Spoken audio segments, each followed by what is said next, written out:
פסוק? בפרק ב', פרק ב' במשלי. שלמה המלך ממשיך לדבר אודות החוכמה ומעלותיה, ובעזרת השם מפרק ג' והלאה הוא כבר ייתן לנו כל מיני עצות חשובות בתחומים שונים בחיים. אבל כעת הוא ממשיך לדבר על החוכמה, על חשיבות החוכמה, ואני אתן לכם אולי הקדמה קצרה על מה הוא מדבר בפרק ב'. הוא יוכיח לנו שדרך החוכמה אנחנו נוכל להינצל ממה שנקרא רע. מה זה רע? זה יכול להיות גם אישה רעה, יכול להיות גם חבר רע, ישנם הרבה דברים לא טובים בחיים. אז דרך החוכמה, לא סתם כל חוכמה, דרך חוכמת התורה נוכל להינצל ממה שנקרא רע. הקונה חוכמה או הרוכש חוכמה יוכל גם כן, יהיה בידו גם להשפיע על האחרים, בתנאי שזה כמובן יהיו דברים היוצאים מן הלב. יחד עם חוכמה זה מסוגל להשפיע, יש לזה כוח אדיר. היום שיש לנו כל מיני אמצעים, ספרים, קלטות וכדומה, אז דרך החוכמה באמצעי שנקרא קלטת, ספר, אפשר להשפיע גם כן על מקומות רחוקים מאוד, כי הקלטת מגיעה לכל מיני מקומות. ואם נשתדל להשיג את החוכמה, אז כפי שהסברתי אולי, אז נקבל סיוע מיוחד מן השמיים, ועל ידי השתדלותנו בחוכמה גם כן נזכה למידות טובות. חוץ מהמידות הטובות, נזכה גם כן להינצל ממינות. אתם יודעים מה זה מינות? אפיקורסות. אדם שלומד חוכמה, קבל ידע, אז הוא כבר לא תמים, הוא לא פראייר, כמו שאומרים, והוא יותר מוגן מכל מיני השפעות שישנם ברחוב. מסיבה זאת, מכיוון שהחוכמה היא כל כך חשובה לנו, אז לכן החכמים הדגישו שהאויב המסוכן ביותר של האדם, של היהודי במיוחד, זה הבורות, ignorance. אדם שלא יודע כלום, זה דבר מסוכן מאוד. למה? כי ישנן כתות, כל מיני כתות בעולם, המנסות לסחוט, בין אם זה כסף, בין אם זה מוח, בין אם זה סתם רוצים עוד קורבן, נכון? ואיך אפשר לגייס באמת כספים? אלא אם הבן אדם הוא נאיבי, הוא לא מבין. איך אפשר לשכנע אותו להמיר חלילה את דעתו? גם כן אם הוא לא יודע, שואלים אותו כל מיני שאלות, הוא לא יודע לענות עליהן. את התורה שלו הוא לא למד, והם כן למדו, והם לא יודעים בכלל, אבל סתם הם חושבים את עצמם שהם יודעים, אבל הם יודעים קצת יותר. מה עושה את הרב הרפורמי רב?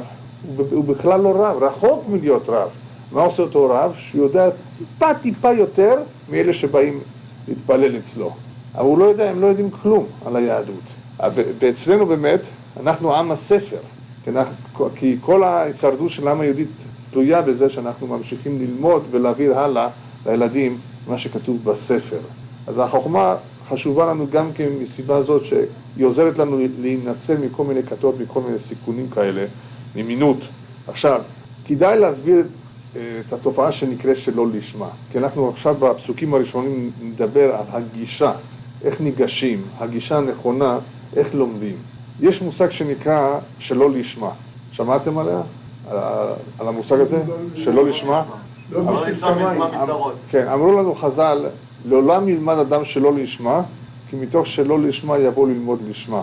כלומר, ישנו מושג כזה, שלא לשם שמיים, שלא לשם הסיבה העיקרית. בשביל מה אנחנו לומדים? כדי שנדע איך לקיים את המצוות, כדי לעשות את רצון הבורא. אנחנו לא לומדים כדי להיות חכמים, סתם כדי לדעת מתוך סקרנות. אז ללמוד לשמה לשם התכלית, זה לשם קיום המצווה, לשם קיום רצון הבורא, כדי שנדע איך לחיות כמו יהודים. הלכות שבת למשל, זה דבר חשוב מאוד. גם אם אדם למד 20 שנה הלכות שבת, תמיד חייב לחזור להם.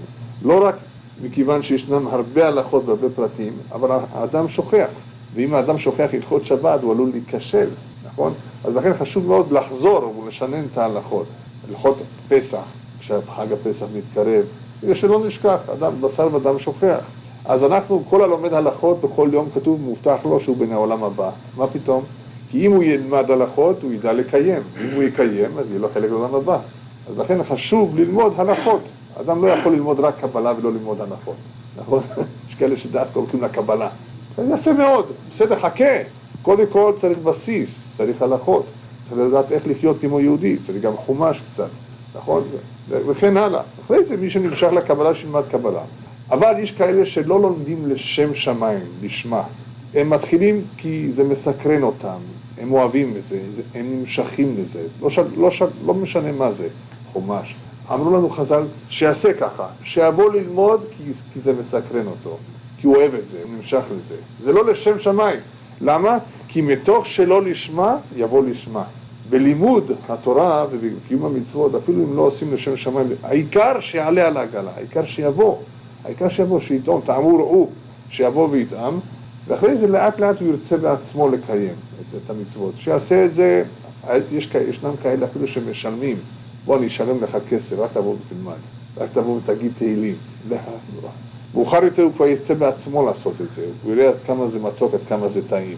אז בלימוד התורה יכול להיות גם שלא לשמה, כי מתוך שלא לשמה יבוא לשמה.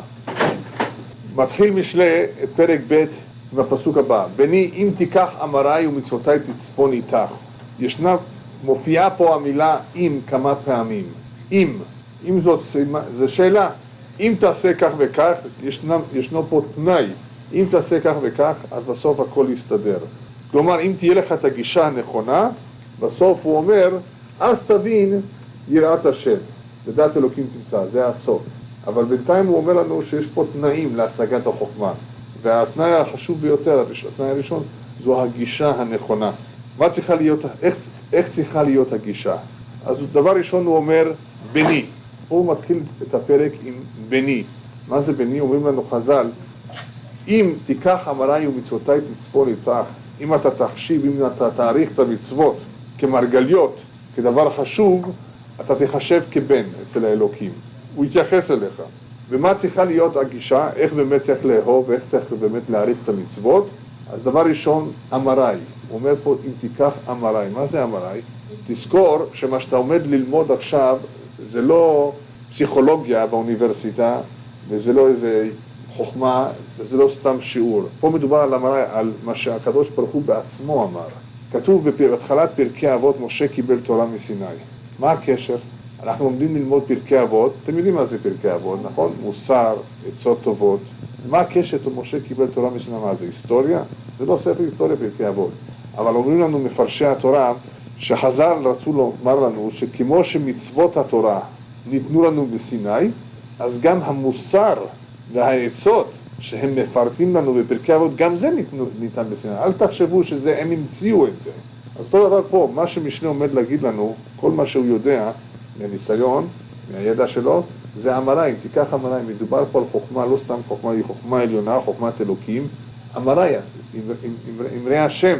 אז תתייחס לזה בכבוד, זה לא סתם קורס בגרפיק דיזיין, שאתה הולך לאוניברסיטה ואתה לומד את זה ואתה לומד את זה. פה מדובר על אמריי, על אמרות השם. אז הגישה לשיעור תורה צריכה להיות שזה תורה מן השמיים. זה דבר ראשון.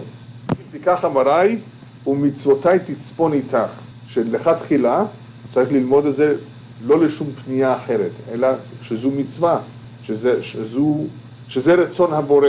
אבל כתוב אם תיקח זה לשון לקחת, לקנות. אומרים מפרשי התורה שאת התורה צריך להיות מוכן לרכוש אפילו אם זה עולה הרבה כסף. וזאת נקודה חשובה מאוד, שלצערנו הרבה ישראלים שבאים פה ללוס אנג'לס, לחוץ לארץ שוכחים, הם מעדיפים להשקיע במרצדס בנץ וב-BMW, ואת הילד שלהם הם שולחים לפובליק סקול. והם מסתפקים בטוטר, Hebrew tutor once a week, פעם בשבוע, או Hebrew school, כן, פעמיים בשבוע. זה לא עוזר. קודם כל, מה יהיה עם כל ההשפעה הלא יהודית בבית ספר הזה של הפובליק? חוץ מזה שהם לא יקבלו יהדות וערכים יהודיים, ממש הילדים שולחים לאיבוד. ולאחר שהילד גודל והוא מביא את הגויה, את השיקסה הביתה, פתאום ההורים בוכים, מה אתה עושה לנו? הם לא מבינים שהם בעצמם, במו ידם, הם גרמו לזה. וזה קורה אצל הרבה. זה לא אחד, שניים, הרבה מאוד, זה קורה כל הזמן, כל יום. דרך אגב, תדעו לכם שמי שיש לו בעיה עם כסף, ואין לו מספיק כסף להכניס את הילד שלו לבית ספר יהודי והוא עכשיו בפובליק, יש לנו קרן בשביל זה מיוחדת. ישנם כמה אנשים טובים בעיר שתורמים לקרן הזה, רק להציל, ממש פדיון שבויים, להציל את הילדים, להעביר אותם ולסבסד את מה שעולה שכר לימוד. וגם הבית ספר מתחשב כמובן בהכנסה. לא כל בית ספר, אבל ישנם בתי ספר שנותנים מלגות, קצת מתחשבים, ואלה שבכל זאת, ואלה שקשה להם, בכל זאת קשה להם, יש לנו קרן.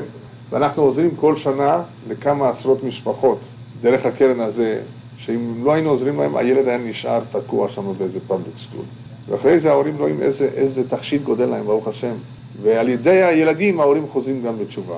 מצווה גדולה מאוד לתמוך בדברים כאלה, ומי שמכיר ילדים, משפחות כאלה, אז יכול להיות בקשר איתי, אני אשמח לעזור לו. אז אם תיקח, מדובר פה על המראי, אז אם תיקח צריך להיות מוכן לרכוש את זה בכסף, אפילו אם זה עולה כסף, נכון, בסולם העדיפות אצלנו ביהדות, החינוך הוא במקום ראשון. לא המכונית, לא הבית, לא כלום. אמותינו תמיד בחרו לפני שהדליקו נרות שבת, שהילד יגדל להיות יהודי. הם לא כל כך חשבו על איזה פרנסה תהיה לו. הם ביקשו שהוא יהיה בריא כמובן, שיהיה לטוב, אבל העיקר שיהיה יהודי, ירא שמיים, שישאר יהודי. ממה הם חששו מכל מיני דברים, תלוי איפה הם גרו. זה היה ברוסיה, שלא יתגייס לצבא הרוסי, ויחזור אחרי 20 שנה בלי לדעת כלום על יהדות. נכון, שלא ייכשל בכל מיני דברים. אז האמהות תמיד דאגו והיו מוכנות אפילו למכור את כל התכשיטים שהיה להם, אבל העיקר לשלם למורי, אם זה היה בתימן, או לשלוח את הילד לחדר, העיקר שיהיה לילד חינוך יהודי. לכן כתוב אם תיקח, עשה לך רב וקנה לך חבר, נכון, ישנם דברים שצריך להשתדל מאוד, אפילו אם זה עולה כסף, לרכוש, כל שכן את התורה. כתוב פה אם, למה כתוב פה אם? ישנם דברים שקשים מאוד להשיג אותם, אבל איך אומר הפתגם, כל ההתחלות קשות, נכון? אז לכן גם רכישת החוכמה, הידע הזה, זה לא קל, אבל זה גם לא קשה כפי שהסברנו לפני שבוע, כי לא בשמיים היא, זה לא מי יודע מה, לא קשה להיות יהודי, אבל ההתחלות הן קשות, ההתחלות הן קשות מסיבות אחרות, ישנן לחצים בחברה, חברים, במיוחד אלה שחוזרים בתשובה, שקשה להם. אז ההתחלות קשות, אבל מי שבאמת משתדל, יש לנו מסורת האומרת שכל הבא לטהר מסייעין אותו מן השמיים. מי שבא, מי שרוצה לקיים מצוות, ובאמת יש לו כוונה טובה, הוא יקבל סיוע מן השמיים, יעזרו לו בדרך לא דרך. הוא יראה את העזרה. איך ניגשים לחוכמה הזאת, איך מתחילים ללמוד? זה האמת היא שזה יותר שייך לגברים, אבל כל אחד יכול לשמוע את זה. איך ניגשים ללמוד? אז כתוב כך, הפסוק אומר, להקשיב לחוכמה אוזניך, תטה ליבך לתבונה. דבר ראשון, צריך להיות מוכן להקשיב. ישנם אנשים שרק אוהבים לדבר ולא מקשיבים למה שהשני אומר. זה לא טוב. אדם צריך להיות מוכן להקשיב, לשמוע ולזכור שאולי ההוא שאומר לו משהו, אולי הוא צודק. זאת אטיטוד, גישה חשובה מאוד בלימוד. אתה עומד ללמוד מאדם שאולי יודע יותר ממך, תהיה מוכן להקשיב, תהיה מוכן ללמוד. עכשיו, כשלומדים, בוא נגיד שלומדים גמרא. אז הגמרא זה דבר קשה, זה הרבה יותר קשה מחומש, הרבה יותר קשה מהלכה, תלוי איזה הלכה. אז גם בלימוד הגמרא ישנן שיטות.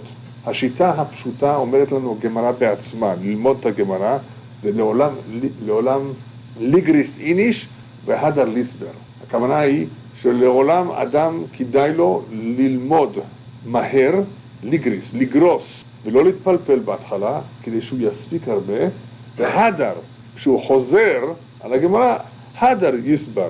לאחר שהוא חוזר בפעם השנייה ובפעם השלישית, אז כדאי לו להעמיק יותר ולהתפלפל. אבל בפעם הראשונה, כשהוא מתחיל ללמוד, אם הוא יתעכב מדי הרבה על כל נקודה, על כל דבר שקשה לו, הוא לא יספיק הרבה. והזמן רץ, אין לנו הרבה זמן, אדם מתחתן, יש לו פחות זמן, אז במיוחד אלה שהם רווקים ויש להם ברוך השם את הזמן, כדאי להם להספיק כמה שיותר. כי אדם מתחתן, גודל, ואם הוא לא יספיק, אז מה הוא כבר למד? חבל מאוד. יש כאלה שמתפלפלים מדי הרבה, ועומדים על דף של גמרא חודשים, וזה באמת חבל. לעולם ליגריס, הגמרא בעצמה אומרת, וכל הראשונים מסכימים.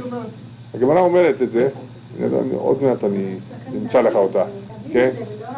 נכון, צריכים להבין את זה, כמובן, אבל השאלה היא כמה צריך להתעכב, וכמה צריך להתפלפל. אז כל הראשונים מסכימים שיש גבול לכל דבר, אי אפשר מדי הרבה, כי אדם לא...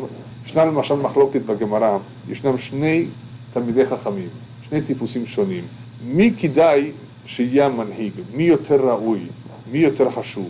אחד שיודע את הכל בעל פה, הוא נקרא סיני, כמו כל התורה נמצאת אצלו כמו בסיני, או אחד שהוא עוקר הרים. הוא לא יודע את הכל, לא למד את הכל בעל פה, אבל הוא עוקר הרים. הוא יכול להתפלפל ויכול להגיע יכול לפתור כל מיני שאלות ובעיות.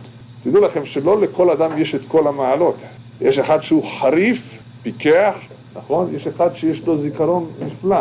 אל תחשבו שמי שיש לו זיכרון הוא גם חריף, ומי שהוא חריף יש לו זיכרון. יש מעטים שיש להם גם את זה וגם את זה.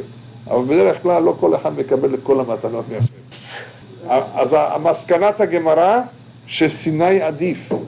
מי שיודע יותר חשוב מזה שעוקר הרים. למרות שעוקר הרים אנחנו צריכים אותו, הוא חשוב מאוד, לפתור בעיות קשות הלכתיות, אבל אנחנו תמיד נצטרך יותר את הסיני.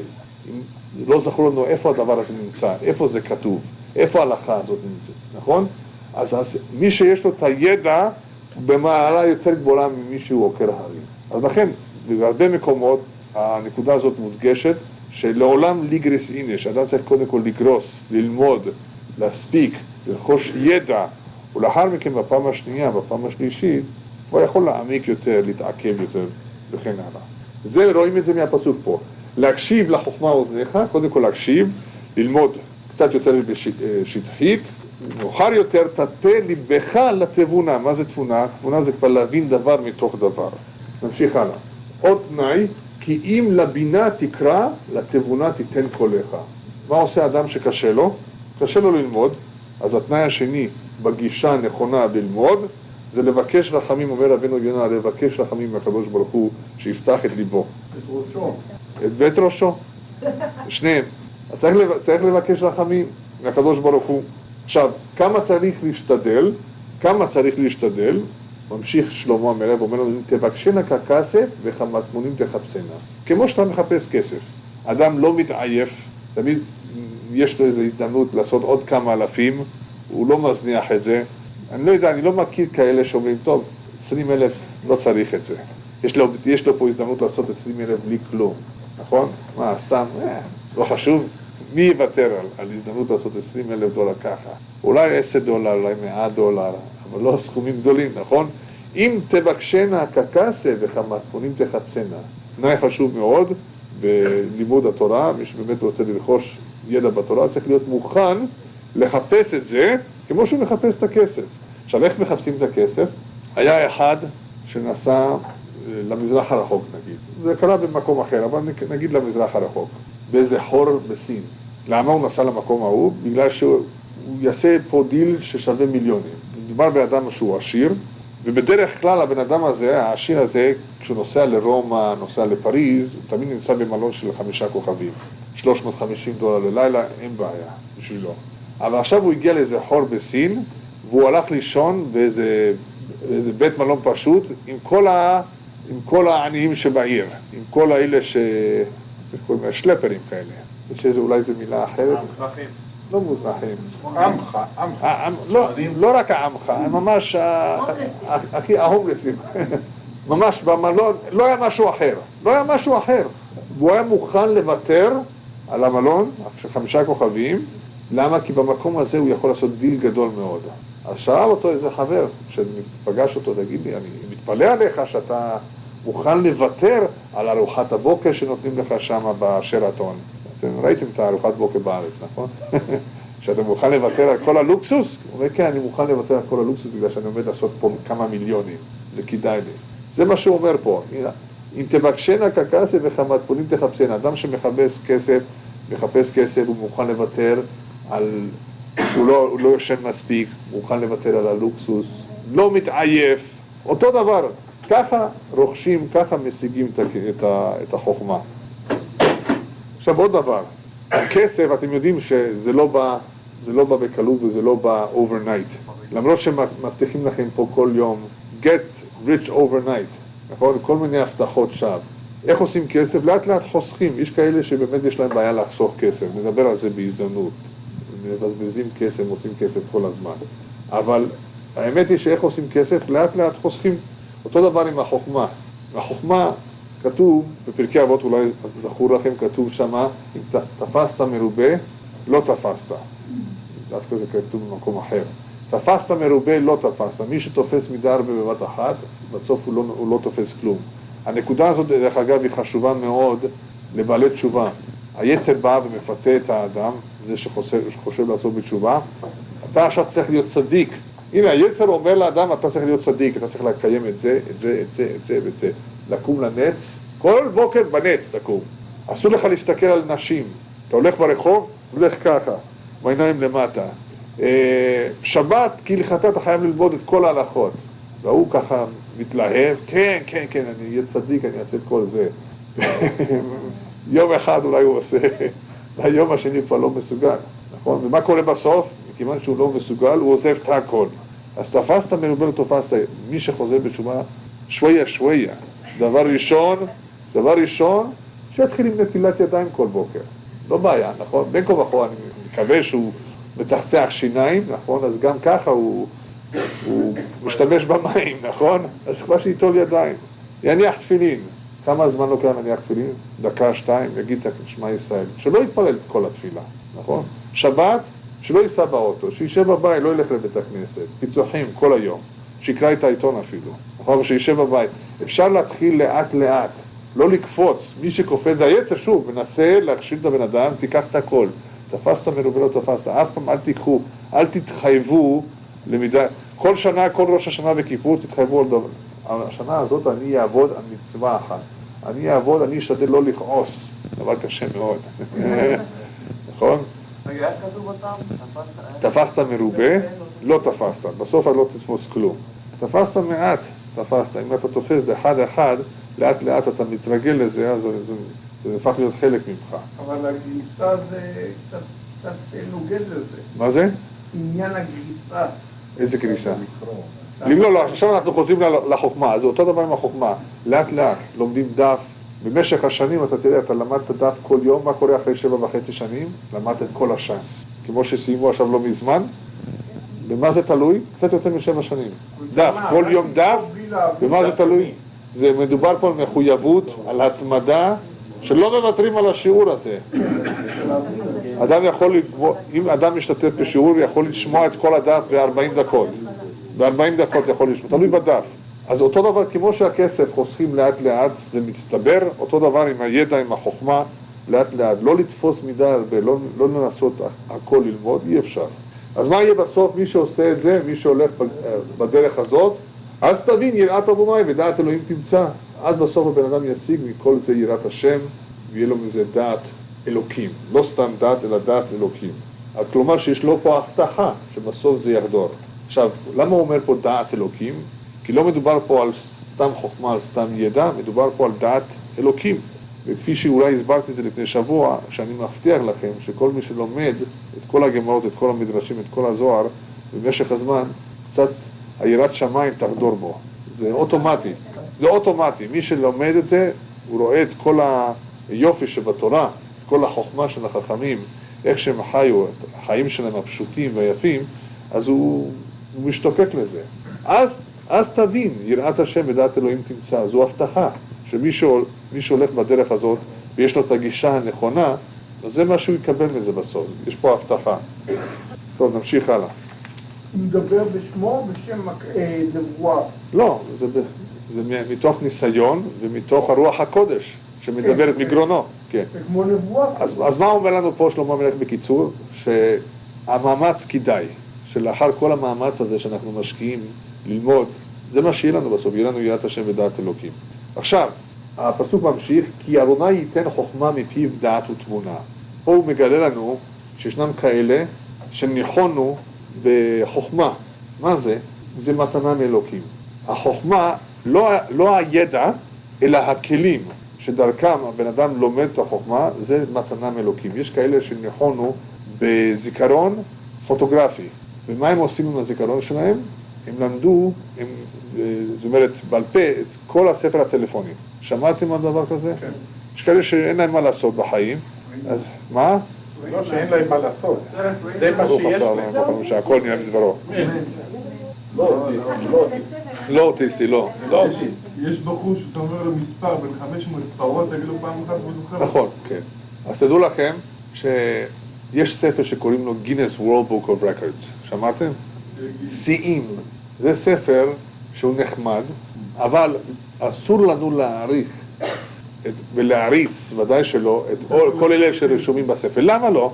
למה לא? מה הבעיה? יש לנו גם שטויות. לא בגלל השטויות. נכון, יש בה באמת הרבה שטויות. יש למשל שטות אחד ניסה לבלוע, לא יודע כמה חרבות. אחד גידל ציפורניים כמה מטרים. כל מיני, אתה צודק, יש כל מיני שטויות. סיגריות, כל הסיגריות, כמה... כן, כן. יש אפילו תחרות כל שנה מי יכול לאכול הכי הרבה שרימפים. כן. ג'וקים וכל מיני דברים, נכון. טוב, אני כבר לא מדבר על שטויות, אבל ישנם דברים מעניינים, באמת מעניינים, ואנחנו לפעמים, כשאנחנו רואים בן אדם שיודע הרבה, אנחנו אומרים עליו שהוא גאון. אבל האם הוא באמת, האם זה דבר שיש לשבח? לא, לא כל כך. למה? כי זו מתנה מאלוקים. כי השם ייתן חוכמה מפיו. החוכמה, הכלים לחוכמה זה מהשם, זה מתנה מאלוקים, תלוי בשעה שהבן אדם נולד, באיזה מזל הוא נולד, תלוי גם קצת בגנים, הוא מקבל כלים מיוחדים לפעמים. זה לא דבר שאנחנו צריכים כל כך להתפעל ממנו. אולי אתה רוצה להגיד להתפאר, אבל... להתפעל, כן. זה לא דבר שצריך להתפעל כל כך, כן. עכשיו, אין ספק שהקדוש ברוך הוא נותן את החוכמה רק לאלה שהשתדלו, הוא לא סתם נותן להם את החוכמה, סתם נותן להם כלים. כתוב אצל בצלאל, והאלה שעזרו לבנות את המשכן, כי הקדוש ברוך הוא נתן להם חוכמה, כי הם כבר היה להם חוכמה משלהם, הם היו חכמי לב, כתוב, היה להם לב, הם מאוד רצו לבנות, רצו לתרום, רצו ללמוד, רצו להשתתף, אז הקדוש ברוך הוא נותן, הקדוש ברוך הוא עוזר ונותן למי שבאמת ישתמש בזה, לא סתם לכל אחד. אבל ישנם אנשים שנולדו עם כלים מיוחדים, ואנחנו לא מתפלאים מהכלים כל זמן שהבן אדם לא משתמש בכלים האלה לדברים טובים. עכשיו, חכמים אמרו לנו, טוב, לא כל אחד זוכה לחוכמה, כי החוכמה זה מהשמיים, אבל מה יעשה אדם יחכם?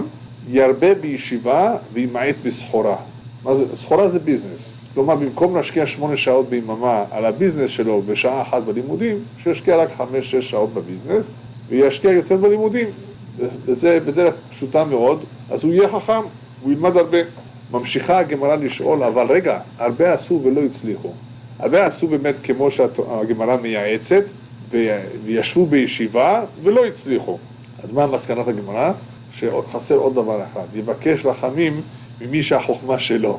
כמו שהזכרנו קודם, שאנחנו תמיד חייבים לבקש רחמים שהקדוש ברוך הוא יעזור לנו לרכוש את כל הידע הזה. עכשיו אני אספר לכם סיפור נפלא, שקצת מסביר את כל הנקודה הזאת, עד כמה שצריך לבקש מהקדוש ברוך הוא, ועד כמה אנחנו לפעמים לא יודעים איזה פוטנציאל יש לילדים שלנו. אולי שמעתם עליו ואולי לא. היה רב חשוב מאוד לפני 100 שנה שקראו לו הנציב. הוא קיבל כמה ספרים על התורה, ספרים חשובים מאוד. הוא בתור טינג'ר, צעיר, לאחר גיל הבר מצווה, המשיך ללמוד, כמו כל הילדים, בני גילו, באיזו ישיבה. אבל הוא לא הצליח כל כך הרבה בלימודים, היה לו קשה מאוד עם הגמרא. הוא לא קלט את זה כל כך טוב. טוב, אז יום אחד הרבי שלו מגיע בלילה, בשעות הערב המאוחרות, כולם חשבו שהוא יושן, אבל הוא עוד לא ישן. הוא הקשיב לכל השיחה. הרבי אומר להורים, הבן שלכם בן חמוד, ילד טוב, אבל חבל על הזמן שלו בבית ספר, בישיבה. עדיף שמה... למה שיתבזבז? זה קורה, נכון? לפעמים לא תופסים. למה שיתבזבז? והוא שכנע את ההורים שבאמת הרב צודק, מי מכיר יותר טוב את התלמיד אם לא הרב? למה שיתבזבז? טוב, זה מה שהם החליטו, שלמחרת ישלחו אותו לנגר. אז לא היו בתי ספר לנגרות, איך היו לומדים נגרות? אינסטלציה. לך לבעל מקצוע, תהיה אצלו תלמיד. הילד, אחרי שהרבי עזב, הילד רץ והתחיל לבכות, ואמר להורים שלו, לא, תנו לי צ'אנס, זה מה שאני רוצה לעשות, זה רק ללמוד תורה, אני לא רוצה להיות נגר, תשכחו מזה. והוא ניסה לשכנע אותם שיתנו לו צ'אנס. אמרו לו, בסדר, אנחנו ניתן לך צ'אנס, אבל תזכור, אם אתה לא מתקדם, זהו זה, אתה הולך לנגר. הוא חזר לחדר, התחיל לבכות, התפלל לקדוש ברוך הוא, תפילה חרישית, קדוש ברוך הוא, תן לי קצת שכל, תפתח את הראש, אני רוצה ללמוד. ומאותו יום והלאה הוא התחיל באמת להתקדם, הוא התחיל לקלוט את כל מה שהוא לומד, התחיל לזכור את הכל, וידע והבין והצליח בלימודים. וברוך השם, לא רק סתם הצליח, נהיה גדול מאוד, תלמיד חכם גדול מאוד וקיבל ספרים. בהקדמה של אחד הספרים שלו הוא כותב כך, הוא מספר את הסיפור, הוא אומר, תארו לעצמכם שאני הייתי, אחרי 120 הייתי עולה למעלה, בלי להישאר בישיבה, בלי להתעקש, בלי להתחנן להורים. והייתי באמת הולך להיות נגר, הייתי עולה אחר 120 שנה למעלה בשמיים, והיו ניגשים אליי מלאכים עם ספר. והם היו אומרים לי, תסתכל, והייתי שואל אותם, מה זה הספר הזה? והם היו עונים לי, זה הספר שאתה חיברת, ואני הייתי עונה להם, מה פתאום, אני לא חיברתי ספרים, אני הייתי נגר, והם היו עונים לי, זה הספר שאתה היית יכול לחבר, ולא חיברת. נו, איזה בושה, נכון? היה לנו מדבר כזה. ברוך השם, והוא מודה לקדוש ברוך הוא, שקיבל את תפילותיו, ומאז מאותו יום שהוא בכה לו וביקש, הוא באמת הצליח להתקדם. אנחנו לפעמים לא מבינים ולא יודעים ולא רואים את הפוטנציאל שיש בכל ילד. ויש ילדים עם נשמות גבוהות, ולכל ילד יש איזה פוטנציאל. אנחנו נגיע לעזרת השם בהמשך, פסוק מאוד מפורסם, לחנוך לנער על פי דרכו. ואז בעזרת השם נדבר יותר על הפוטנציאל שיש בכל ילד, ואיך צריך לכוון את הילד לפי הפוטנציאל שלו, ולא סתם לחשוב זהו זה, אין ברירה, נשלח אותו לנגריה. כל אחד יש לו פוטנציאל, ולפעמים הפוטנציאל הוא לא תמיד כל כך גלוי, אלא רדום, נקרא לזה פוטנציאל רדום, אבל הוא נמצא, הוא קיים. אז דיברנו על החוכמה, עד כמה שהיא חשובה, אבל צריך גם כן דבר שנקרא סייעתא דשמיא. מה זה סייעתא דשמיא? אדם יכול להיות חכם גדול מאוד, אבל לפסוק שאלות, לפתור איזה בעיה, צריך סיוע מלמעלה. זה לא כל אחד יודע. צריך להיות פיקח בשביל זה. דין תורה, ראובן ושמעון באים להתדיין אצל הרב. מי צודק? לא כל אחד הוא כמו שלמה המלך. אתם זוכרים את הסיפור עם שתי אנשים? התינוק שלי, התינוק שלי, התינוק שלי. נכון? תחתוך אותו, בוא נחתוך אותו באמצע. אז צריך, חוץ מהחוכמה, צריך גם סייעתא דשמיא. צריך שהקדוש ברוך הוא יעזור לנו באמת להבין מה לעשות. אמרנו גם כן שהחוכמה זה מהשם, כלומר שהכלים הם מהשמיים, הידע אדם רוכש בעצמו, אבל יש דבר שהוא לא בידי שמיים. יראת השם, הכל בידי שמיים, חוץ מיראת שמיים. כלומר שהיראת השם זה האדם מפתח בעצמו, זה הוא כבר לא מקבל מלמעלה. הקדוש ברוך הוא נותן לנו הרבה דברים, יראת שמיים הוא רוצה שאנחנו ניתן לו. אז אפילו אם האדם הוא חכם גדול מאוד, מה אמרנו קודם? זה לא דבר שצריך להתפעל ממנו אם הוא לא ירא השם. לכן אומר לנו הנביא, אל יתהלל חכם בחוכמתו ועשיר בעושרו, כי משכיל בידוע אותי. על מה צריך אדם להתהלל? על מה הוא יכול להתפעל? על מה הוא יכול באמת להתגאות? כי אם הוא באמת הוא ירא השם, הוא מקיים מצוות. אדם שיודע הרבה שיש לו הרבה חוכמה, what's the big deal? אדם שיש לו הרבה כסף, גם כן לא בלתי, זה הכל מהשמיים. אז אל יתהלל. ואנחנו גם כן לא צריך להתפעל מזה בכלל, שאדם הוא גאון.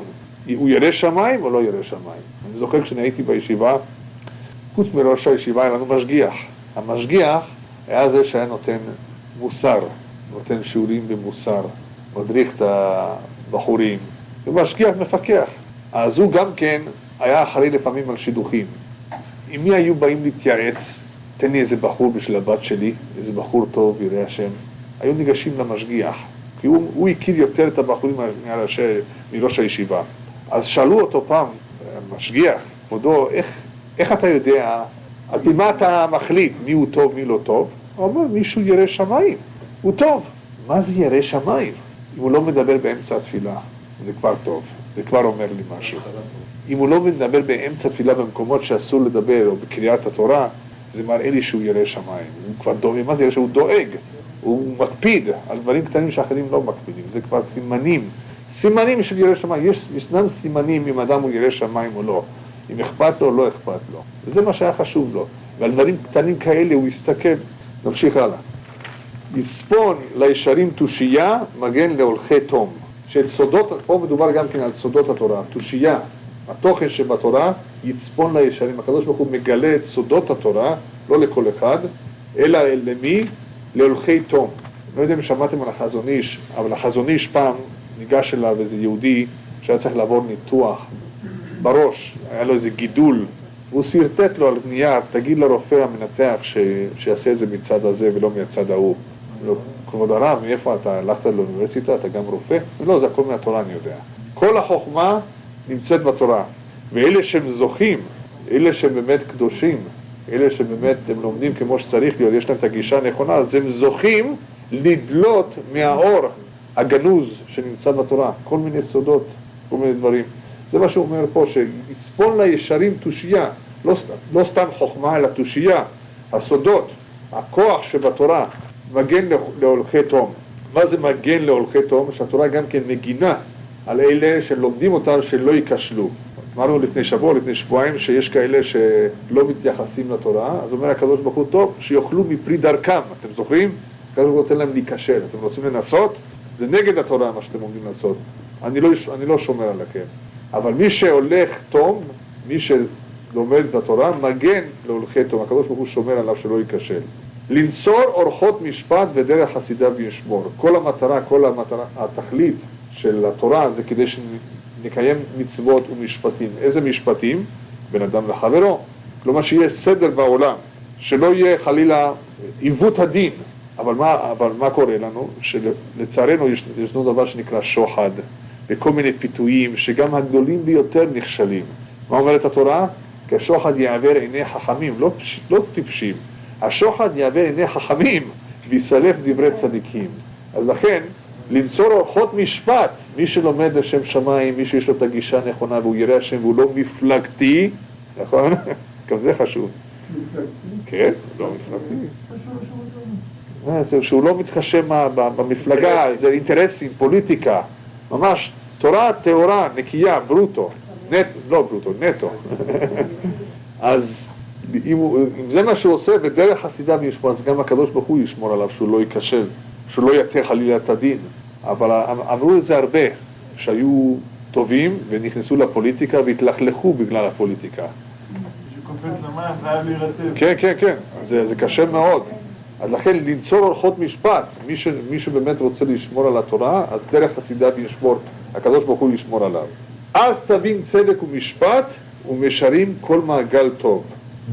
אז הבן אדם ישכיל להורות, אם הוא רוצה להיות דיין, ורוצה לכוון אנשים, אז תבין צדק ומשפט ומשרים, הכוונה משרים לעשות פשרות, וצריך לדעת גם כן איך לעשות פשרות, זה לא קל. כל מעגל טוב, מה זה כל מעגל טוב? לפעמים צריך לחשוב על כיוון הפוך לגמרי, מה שנקרא באנגלית creativity, צריך להיות creative, יצירתי, וזה לא קל. כל זה מהקדוש ברוך הוא, הקדוש ברוך הוא נותן לו כל מיני רעיונות. סיפרתי לכם פעם, היה איזה רב, כשבאו להתדיין אצלו, ראובן ושמעון, אז הרב שמע את ראובן, והוא אומר לו, ראובן, אתה יודע מה? אתה צודק, נקבל את זה. שומע עכשיו את שמעון, שמעון, אתה יודע מה? אני מסכים איתך, גם אתה צודק. נכנסה רבנית, בעלי היקר, איך יכול להיות שגם ראובן וגם שמעון צודקים? גם את צודקת. זה נקרא כל מעגל טוב, למצוא את הדרך to make everybody happy, זה דבר קשה מאוד. אבל הקדוש ברוך הוא נותן לא רק חוכמה, כל מיני כישלונות מיוחדים, אז תבין צדק ומשפט ומשרים, כדי שנודע שהרב, הדיין, יוכל להתמודד עם כל מיני בעיות קשות ומסובכות, וידע איך לצאת מזה, איך לעשות פשרות בבני אדם, זה לפעמים קשה, ההוא שונא את השני. מה החשיבות של הפשרה? אם הרב פוסק לפי ההלכה, ראובן צודק ושמעון לא צודק, מה הוא הצליח, מה הוא עשה פה? כלום. ההוא ימשיך לשנוא את ההוא. כתוב על מה נחרבה בית המקדש? על שדנו דין תורה. על שדנו דין תורה זה דבר טוב מאוד. הם דנו על פי מה שכתוב בתורה. זה טוב. אז למה נחרב? כי אם הדיין היה פוסק על פי התורה, אז ראובן שצדק יצא שמח מהבית דין, ושמעון שהפסיד המשיך להיות השונא של ראובן, ואולי גם השונא של הדיין. צריך לנסות לעשות פשרות בבני אדם. לנסות עד כמה שאפשר, אם הם מסכימים. אם הם לא מסכימים, אין ברירה. נכון? אז זאת פה הכוונה, זה למצוא את הדרך על ידי כוח התורה, על ידי חוכמת התורה, תבין צדק ומשפט ומשרים. משרים זה איך ליישר, איך לעשות שלום, איך לעשות פשרות. כן, כן, שנאת חינם. עכשיו, למה הייתה שנאת חינם? כי לא עשו פשרות, כי לא עשו שלום בין אנשים. אז השנאה המשיכה. אז מה, יכול להיות שהתורה הנחתה אותם לא נכון? לא, חס ושלום. מה אמרנו? שיש יצר הרע, יש פיתויים, יש כל מיני אינטרסים. האדם לא נזהר, גם אם הוא צדיק, הוא יכול להיכשל. כן, אבל הם הלכו לפי דין תורה, אמרת. כן, הם היו צריכים למצוא את הפשרה, ולא להקפיד על דין תורה. ראובן צודק על פי השולחן ערוך, שמעון אתה לא צודק, גמרנו, go home. זה לא בסדר, תנסה לעשות שלום, אנשים באים אליי, אז אני שומע, אמרתי קודם כל, תן לו נשיקה. סתם, אני מגזים, תן לו לחיצת יד. תעשה שלום. מה? כן, חבק אותו. זה כבר שובר את הקרח. ככה אני עושה כן, לילדים שלי. שובר את הקרח, כך צריך להיות. כל מעגל טוב יש בו עוד נקודה אחת שמרומזת פה, מה זה כל מעגל טוב? לפעמים רוצים להגיד לבן אדם שהוא לא בסדר, לא צריך להגיד לו ישר בפנים, אתה לא בסדר, צריך מעגל זה ללכת בעקיפין, indirectly, לא להגיד לו ישר בפנים, אתה לא בסדר, אפשר להתחיל את השיחה ככה, ואחרי זה להגיע לנקודה, נכון? בוא נגיד שאתה רואה שאשתך היום לובשת משהו שלא מוצא חן בעיניך. אתה יכול להגיד, אתה יודע מה, אני אתמול ראיתי שהגברת הזאת קנתה משהו שלא מצא חן בעיניי, וזה בדיוק דומה, אז אולי היא תבין. אני לא יודע אם זה יעזור, אבל סתם. לפעמים צריך לעשות את זה, למצוא את הדרך בעקיפין. תרביץ לך, למה הסתכלת עליי? נכון, גם זה, כן. זאת הכוונה פה, כל מעגל טוב. מעגל טוב, הכוונה שכשהבן אדם נותן מוסר, לפעמים צריך לעשות את זה בעקיפין. בעקיפין זה נקרא גם כן, יש מי שלומד דקדוק באנגלית, יש מה שנקרא בגרמר, בדקדוק passive voice. מישהו פה למד פעם? passive. אתה שואל ישראלים אתה שואל? מה זה? כן. passive. אני חושב שככה קוראים לזה. כן. אפשר להגיד דבר, אפשר להיות נחרץ, דוגרי, ישר, כשמישהו מנסח מכתב, לפעמים אומרים לו, אל תשתמש בפאסיב וויס. אני דווקא הפוך, אני הייתי מנסח הרבה מכתבים בעבודה שלי בממשלה, והכל היה פאסיב. למה? כי אני לפעמים הייתי מטפל עם כל מיני תלונות. איזה תלונות, אנשים באמת כועסים, למה העלו לי את המיסים וכדומה, בעיות קשות. אז צריך להיות קצת פאסיב.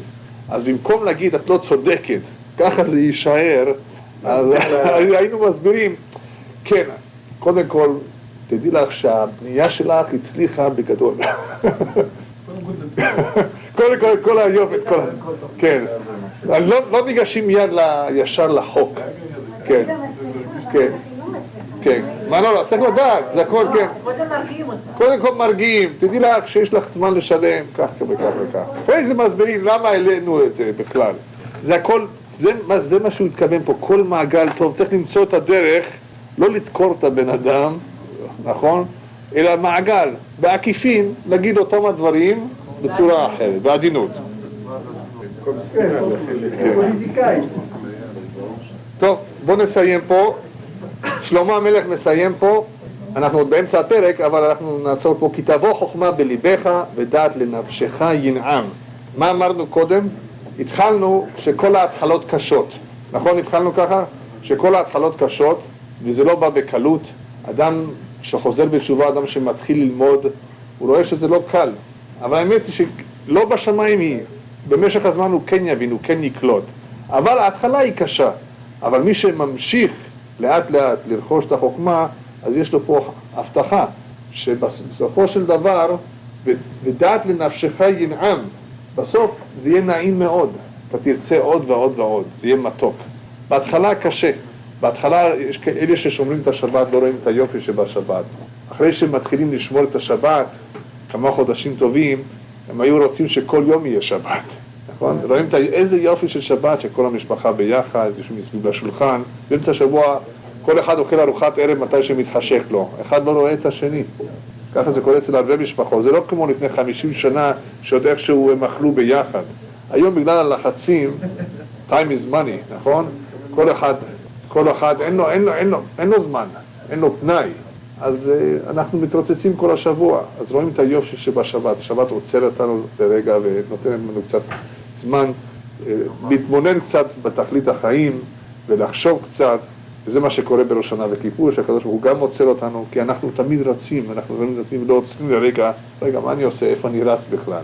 היה אחד שהסבא שלי עליו השלום ראה אותו, מיד אחרי שחרית הוא רץ. הוא אומר, איפה אתה רץ? הוא אומר, אני רץ לפרנסה שלי. הוא אומר, מי אמר לך שאתה רץ לפרנסה? אולי אתה בורח ממנה. הוא אומר, אדם חושב שהוא רץ לעשות כסף, ואולי זה בדיוק הפוך, זה מחכה לו פה. האדם לא יודע מה הוא עושה, הוא רץ, תמיד רצים. כי תבוא חוכמה בליבך ודעת לנפשך ינעם. ברגע שבן אדם ירכוש את החוכמה, לא רק שהוא יקבל את הידע, זה ינעם לו, הוא יראה עד כמה זה יפה. אומרים ביידיש, שוורצה זין נעיד, מי שמבין פה קצת יידיש, זה לא נכון, זה לא קשה להיות יהודי, אסור להגיד אף פעם ככה, שקשה להיות יהודי. מי אומר קשה להיות יהודי? מי שהתקרר. עמלק כתוב שהוא מקרר את האמונה, הוא מצנן את האמונה. הוא נותן ליהודי להגיד שזה הכל עול כבד מאוד, זה הכל קשה לקיים מצוות. זה לא קשה בכלל לא. מה זה יהודי? מה בכלל יש לו? שבת יש לו פעם בשבוע, שבת קשה? יפה מאוד, אוכלים אוכל טוב, הולכים לנוח, לישון בבית הכנסת. להניח תפילין קשה, לשים מזוזות, פעם אחת אתה שם אתה שוכח מזה. להגיד ברכה, להגיד תודה לבורא עולם, לוקח שנייה, זה קשה? אז אין שום דבר קשה, זה סתם, האדם מדמה לעצמו, היצר עובר על האדם 24 שעות. הוא אומר לו, זה קשה, קשה, קשה, אבל בהתחלה כן קצת קשה, למה? כי יש פה מעבר, מהרגלים, משגרה, זה הכל, אבל ברגע שהאדם עובר את זה, בסוף בנפשך ינעם, הכל יהיה נעים מאוד, יהיה כמו דבש, יהיה מתוק, ואתה תרצה עוד ועוד ועוד. אני רוצה להגיד שזה לא צ'אלנג'. כן, זה צ'אלנג'. אל תפתח בעצמך עד יום מותך, אמרו לנו חז"ל. אדם אפילו שהוא חכם, ועשה הרבה מעשים טובים ומצוות, כל החיים, אל תפתח בעצמך עד יום מותך. אם הצלחת להתגבר על היצר אתמול, מי אומר שתצליח מחר? אז אנחנו לא בוטחים בעצמנו, יש תמיד challenges, נכון, אתגרים. אבל מה, ככל שבן אדם מתחזק, אז הוא, בעזרת השם, הוא יוכל להתמודד עם כל היצרים האלה. ושבאמת הקדוש ברוך הוא יעזור לנו, שלא ניכשל ונזכה לעשות את רצונו. it takes from you an effort to be a good Jew. כן, זה לוקח, זה דורש מאמץ ודורש התמדה, והכי חשוב מהכל זה שאדם לא יסיח את דעתו מהתכלית שלו. הבעיה היא היה איזה רב אחד, נסיים עם זה, היה רב אחד אמר שהעוון הגדול ביותר של היהודי, זה שהוא שוכח שהוא בן מלך. מה זה אמר? העוון הגדול ביותר של היהודי זה שהוא שוכח שהוא בן מלך, הוא מסיח את דעתו מה זה יהודי, מה התפקיד שלו בחיים. זה הכי גרוע מהכל. אסור ליהודי להסיח את דעתו לרגע בשביל מה שלחו אותו לעולם הזה, מה שיש לו לעשות. כל אחד יש לו תפקיד חשוב. לכן כל יהודי יקר, ולכן צריך לאהוב את כל יהודי. כי אם הקדוש ברוך הוא הביא אותו לעולם, כנראה שיש לו משהו לתרום ליהדות, לעולם. הבעיה היא שישנם יהודים שמזניחים את הכל ועובדים את האליל שנקרא כסף, או את האינטרסים שלהם. ויש כאלה שעוד גרמו מזה, הם עושים לנו צרות גם כן. זה הערב רב, עושים לנו צרות, מפריעים לנו, וזה שוב, ישנם אתגרים וקשיים בחיים, אבל בעזרת השם הקדוש ברוך הוא יעזור לאלה שבאמת משתדלים, ואין לי שום ספק שהאמת בסוף תנצח.